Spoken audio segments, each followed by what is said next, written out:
नमस्कार दोस्तों, आप सभी का स्वागत है मेरे चैनल पे। आज हम सुनेंगे मुंशी प्रेमचंद की कहानी विध्वंस। उम्मीद करती हूँ कि मेरे द्वारा बोली ये कहानी आप सभी को पसंद आती हो। कहानी पसंद आए तो वीडियो को लाइक, शेयर और चैनल को सब्सक्राइब जरूर कीजिएगा।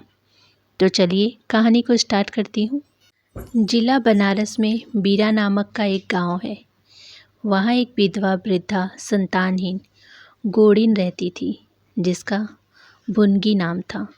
उसके पास एक धूर भी जमीन न थी और न रहने का घर ही था।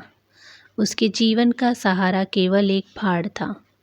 गांव के लोग प्राय एक बेला चबैना या सत्तू पर निर्वाह करते ही हैं, इसीलिए भुनगी के भाड़ पर नित्य भीड़ लगी रहती थी।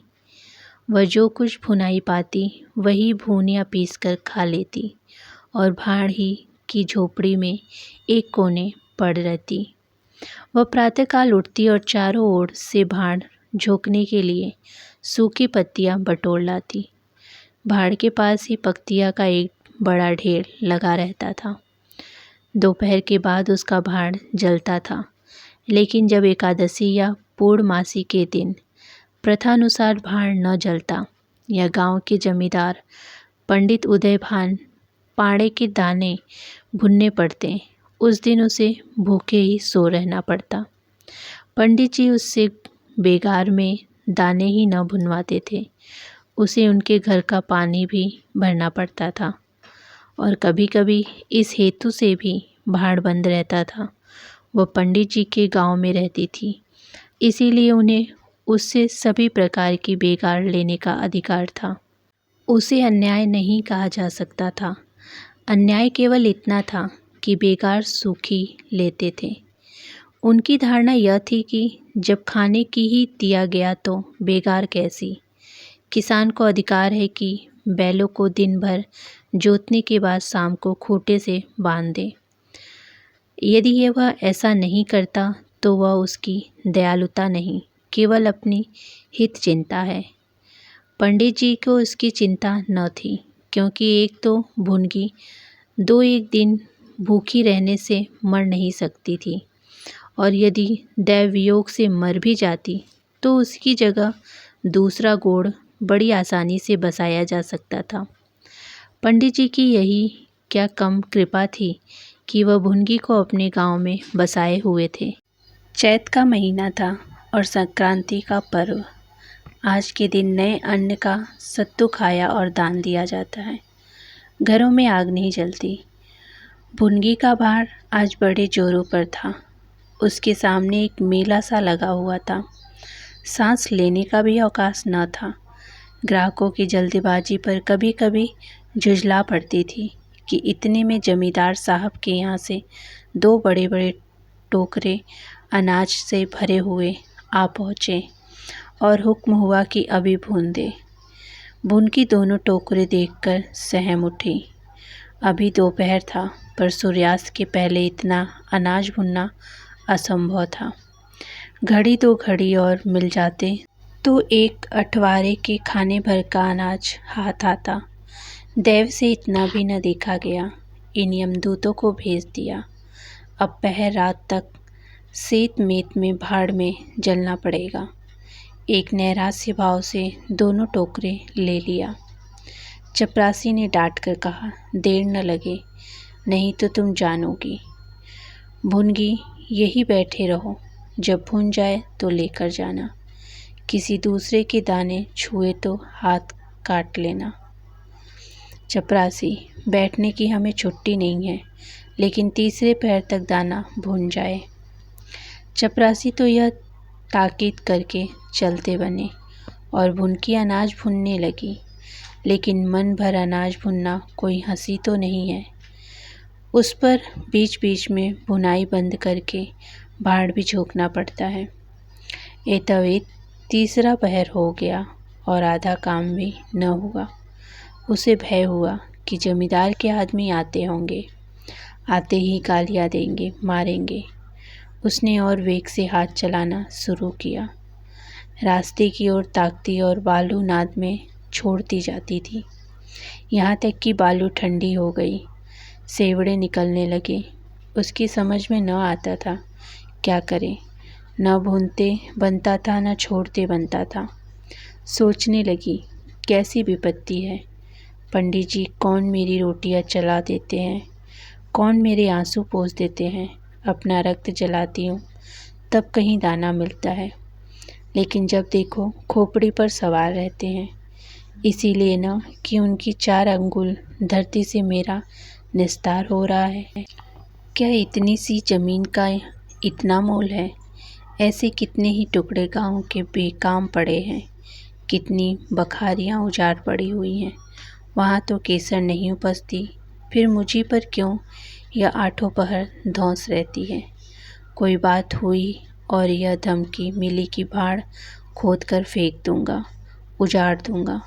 मेरे सिर पर कोई होता तो क्या बेछौरा सहनी पड़ती। वह उन्हीं कुत्सित विचारों में पड़ी हुई थी कि दोनों चपरासियों ने आकर कर्कश स्वर में कहा, क्यों री, दाने भुन गए? भुनकी ने निडर होकर कहा, भून तो रही हूँ, देखते नहीं हो। चपरासी, सारा दिन बीत गया और तुमसे इतना अनाज न भुना गया। यह तो दाना भूल रही है कि उसे चौपट कर रही है। यह तो बिल्कुल सेवड़े हैं, इनका सत्तू कैसे बनेगा? हमारा सत्यानाश कर दिया। देख तो आज महाराज तेरी क्या गति करते हैं। परिणाम यह हुआ कि उसी रात को भाड़ खोद डाला गया और वह अभागिन विधवा निरावलंबन हो गई। मुनगी को अब रोटियों का कोई सहारा न था। गांव वालों को भी भाड़ के विध्वंस हो जाने से बहुत कष्ट होने लगा। कितने ही घरों में दोपहर को दाना ही न मयस्सर होता।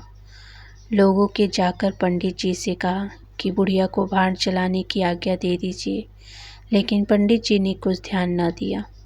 वह अपना रोब न घटा सकते थे। बुढ़िया ने उसके कुछ शुभचिंतकों के अनुरोध किया कि जाकर किसी दूसरे गांव में क्यों नहीं बस जाती, लेकिन उसका हृदय इस प्रस्ताव को स्वीकार न कर सकता। इस गांव में उसने अपने अधीन के 50 वर्ष काटे थे। यहाँ के एक पेड़, एक एक पत्ते से उसे प्रेम हो गया था। जीवन के सुख दुख इसी गांव में भोगे थे। अब अंतिम समय वह इसे कैसे त्याग दे, यह कल्पना ही उसे संकट में जान पड़ती थी। दूसरे गांव के सुख से यहाँ दुख भी प्यारा था। इस प्रकार एक पूरा महीना गुजर गया। प्रातःकाल था। पंडित उदयभान अपने 2-3 चपरासियों को लिए लगान वसूलने जा रहे थे। कारिंदों पर उन्हें विश्वास न था। नजराने में, डांट बांध में, रमसू में वह किसी अन्य व्यक्ति को शरीक न करते थे। बुढ़िया की भाड़ की ओर ताका तो बदन में आग सी लग गई। उसका पुनरुद्धार हो रहा था। बुढ़िया बड़े वेग से उस पर मिट्टी के लोंदे रख रही थी। कदाचित उसने कुछ रात कह रहते ही काम में हाथ लगा दिया था और सूर्योदय से पहले ही उसे समाप्त कर देना चाहती थी। उसे लेस मात्र भी शंका न थी कि मैं जमींदार के विरुद्ध कोई काम कर रही हूँ। क्रोध इतना चिरंजीवी हो सकता है, इसका समाधान भी उसके मन में न था। एक प्रतिभाशाली पुरुष कितनी दीन अबला से इतना कीना रख कर सकता है, उसे उसका ध्यान भी न था।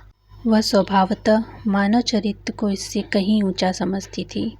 लेकिन हाँ, हतभाग्नि, तूने धूप में ही बाल सफ़ेद किए। सहसा उदयभान ने गरज कर कहा, किसके हुक्म से? भुनगी ने हकबकाकर देखा तो सामने जमींदार महोदय खड़े हैं। उदयभान ने पूछा, किसके हुक्म से बना रही हो? भुनगी डरते हुए बोली, सब लोग कहने लगे बना लो तो बना रही हूँ। उदयभान, मैं अभी इसे फिर खुदवा डालूँगा। यह कह उन्होंने भाड़ में एक ठोकर मारी। गीली मिट्टी सब कुछ लिए दिए बैठ गई। दूसरी ठोकर नाद पर चलाई, लेकिन बुढ़िया सामने आ खड़ी हो गई। ठोकर उसकी कमर पर पड़ी। अब उसे क्रोध आया। कमर सहलाते हुए बोली, महाराज, तुम्हें आदमी का डर नहीं तो भगवान का डर तो होना चाहिए। मुझे इस तरह उजाड़ कर क्या पाओगे? क्या इस 4 अंगुल धरती में सोना निकल आएगा? मैं तुम्हारे ही भले की ही कहती हूँ, दीन की हाय मत लो। मेरा रोआ दुखी मत करो। उदयभान, अब तो यहाँ फिर भाड़ न बनाएगी। भुनगी, भाड़ न बनाऊंगी तो खाऊंगी क्या? उदयभान, तेरे पेट का हमने ठेका नहीं लिया है। भुनगी, टहल तो तुम्हारी करती हूँ, खाने कहाँ जाऊँ? उदयभान, गांव में रहोगी तो टहल करनी पड़ेगी। भुनगी, टहल तो तभी करूँगी जब भाड़ बनाऊंगी, गांव में रहने के नाते टहल नहीं कर सकती। उदयभान, तो छोड़कर निकल जा। भुनगी, क्यों छोड़कर निकल जाऊं? 12 साल खेत जोतने से असामी काश्तकार हो जाता है। मैं तो इस झोपड़े में बूढ़ी हो गई। मेरे सास ससुर और उनके बाप दादे इसी झोपड़ी में रहे। अब इसे यमराज को छोड़कर और कोई मुझसे नहीं ले सकता। उदयभान, अच्छा तो अब कानून भी बघाड़ने लगी। हाथ पैर पड़ती तो चाहे मैं रहने भी देता, लेकिन अब तुझे निकाल कर तभी दम लूँगा। अभी जाकर उसके पत्तियों के ढेरों में आग लगा दो, देखो कैसे भाड़ बनता है। एक क्षण में हाहाकार मच गया। ज्वाला शिखर आकाश से बातें करने लगा। उसकी लपटी किसी उन्मत्त की भांति इधर उधर दौड़ने लगी। सारे गांव के लोग उस अग्नि पर्वत के चारों ओर जमा हो गए। भुनगी अपने भाड़ के पास उदासीन भाव में खड़ी यह लंका दहन देख रही थी। अकस्मात वह बेग से आकर उसी अग्नि कुंड में कूद पड़ी। लोग चारों तरफ से दौड़े, लेकिन किसी की हिम्मत न पड़ी कि आग के मुंह में जाए। क्षण मात्र में उसका सूखा हुआ शरीर अग्नि में समाविष्ट हो गया। उस दम पवन बेग से चलने लगा। ऊर्ध्वगामी लपटें पूर्व दिशा की ओर दौड़ने लगी। बाढ़ के समीप ही किसानों की कई झोपड़ियां भी वह सब उन्मत्त ज्वालाओं का ग्रास बन गई। इस भांति प्रोत्साहित होकर लपटें आगे बढ़ी। सामने पंडित उदयभान की बखार थी, उस पर झपटी। अब गांव में हलचल पड़ी। आग बुझाने की तैयारियां होने लगी, लेकिन पानी के छींटों ने आग पर तेल का काम किया। ज्वालाएं और भड़क और पंडित जी के विशाल भवन को दबोच बैठी। देखते ही देखती वह भवन उस नौका की भांति जो उन्मत्त तरंगों के बीच में झकोरे खा रही हो, अग्नि सागर में विलीन हो गया। और क्रदन ध्वनि जो उसके भस्मावेश में प्रस्फुटित होने लगी, भुनगी के शोकमय विलाप से भी अधिक करुणाकारी थी। तो ये थी मुंशी प्रेमचंद की कहानी विध्वंस। मेरे द्वारा बोली गई कहानी आप सभी को पसंद आए तो वीडियो को लाइक, शेयर और चैनल को सब्सक्राइब जरूर कीजिएगा। धन्यवाद।